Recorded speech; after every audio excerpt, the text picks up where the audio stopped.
everybody, welcome back to the channel. Today we're going to be talking about the Mast Racer Pro rotary pen style tattoo machine by Dragonhawk.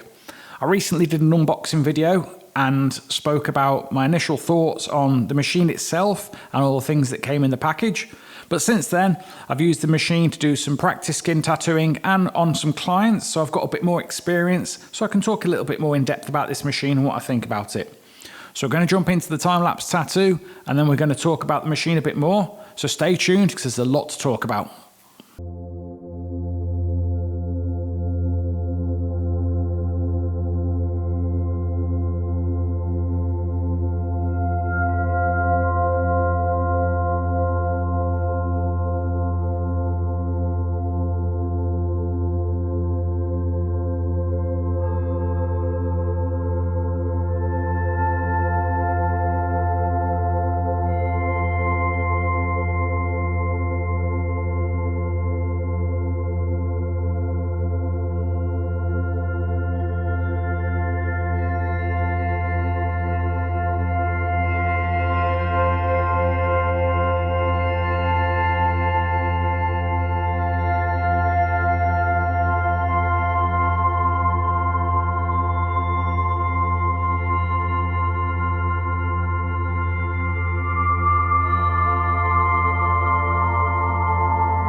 Okay, so let's talk about the machine properly.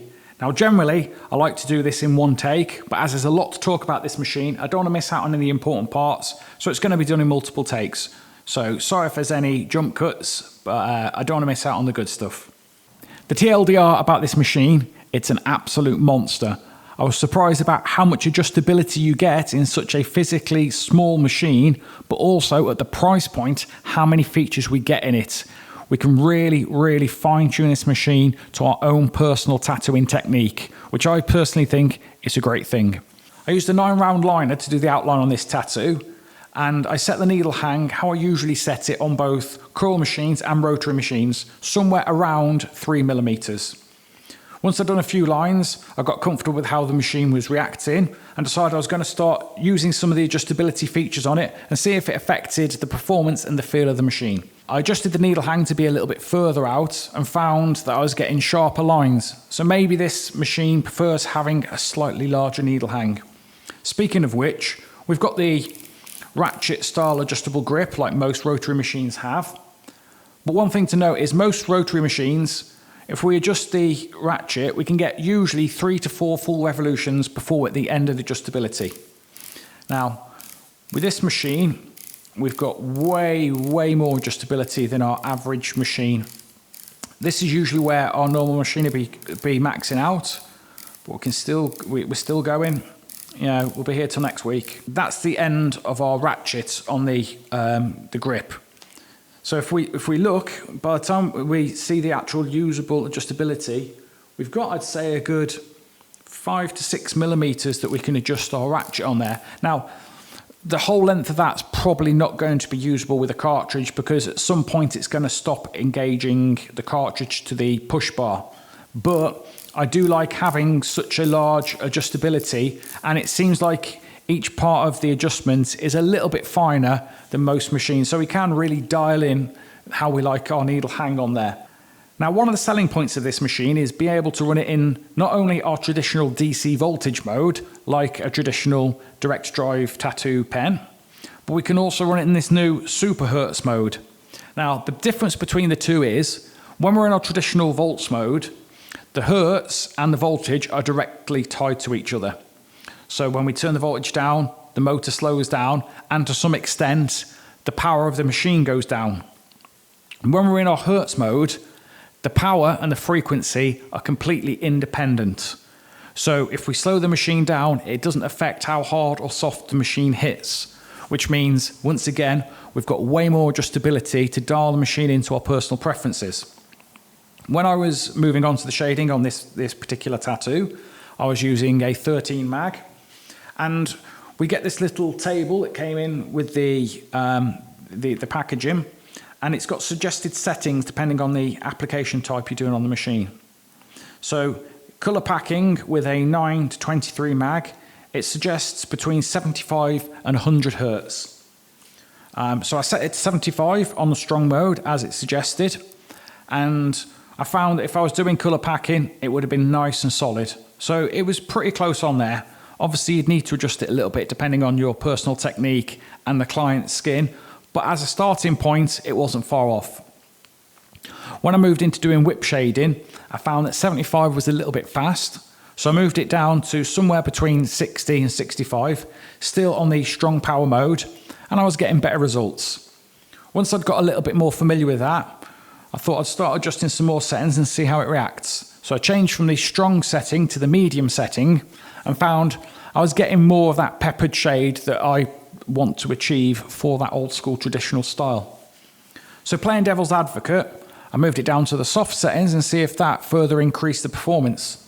And I found I was getting a more consistent and more pleasing result when I moved down to the soft setting, but still maintained the Hertz at 65 Hertz.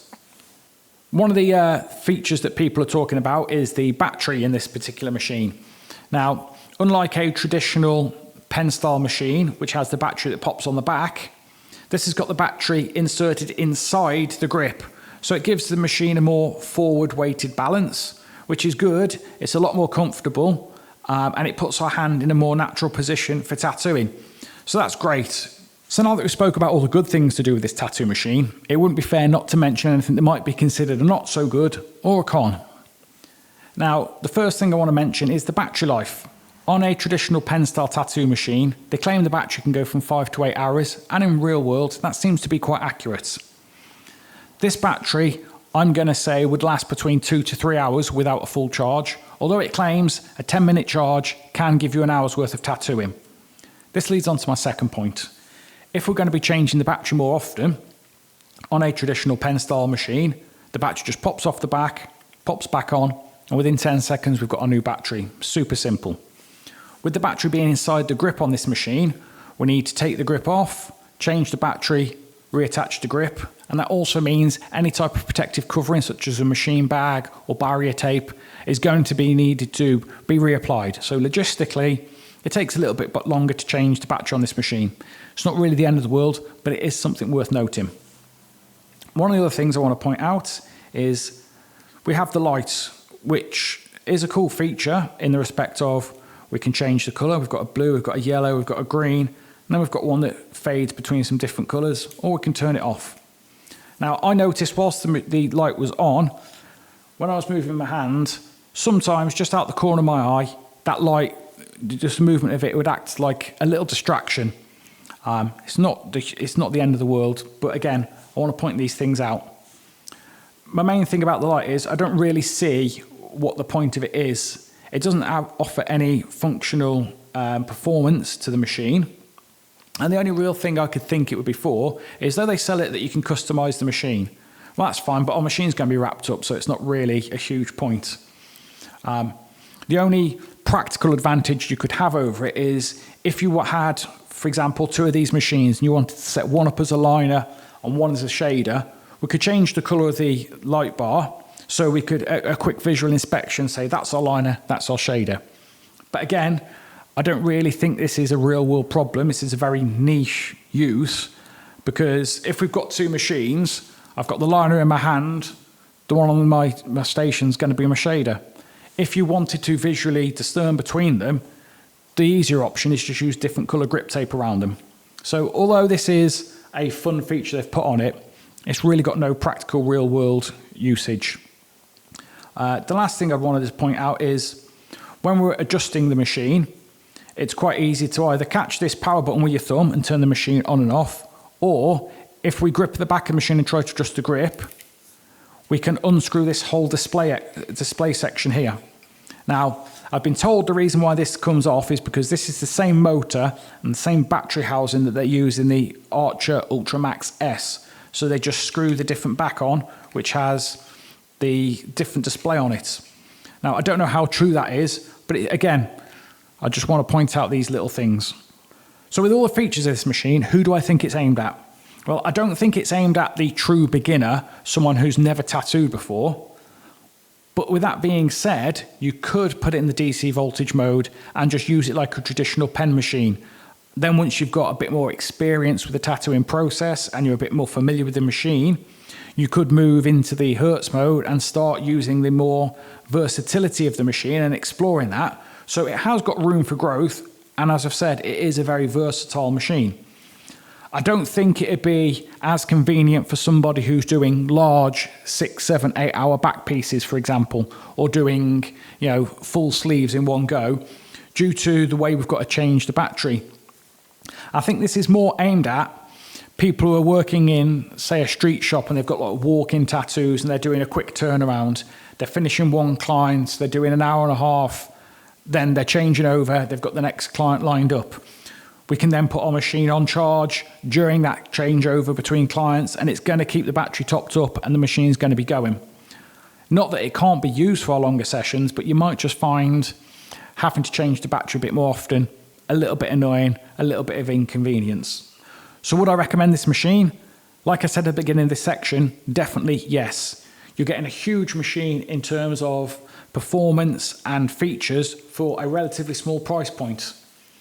What this is also going to do, it's definitely going to mix up the market, because other machines at this price range aren't going to be able to compete with it in terms of performance and features.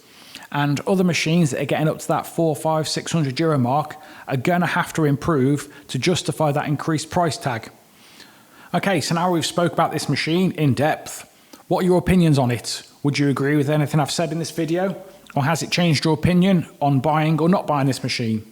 Let me know in the comments below and I'll do my best to reply. And as always, I'll see you in the next one.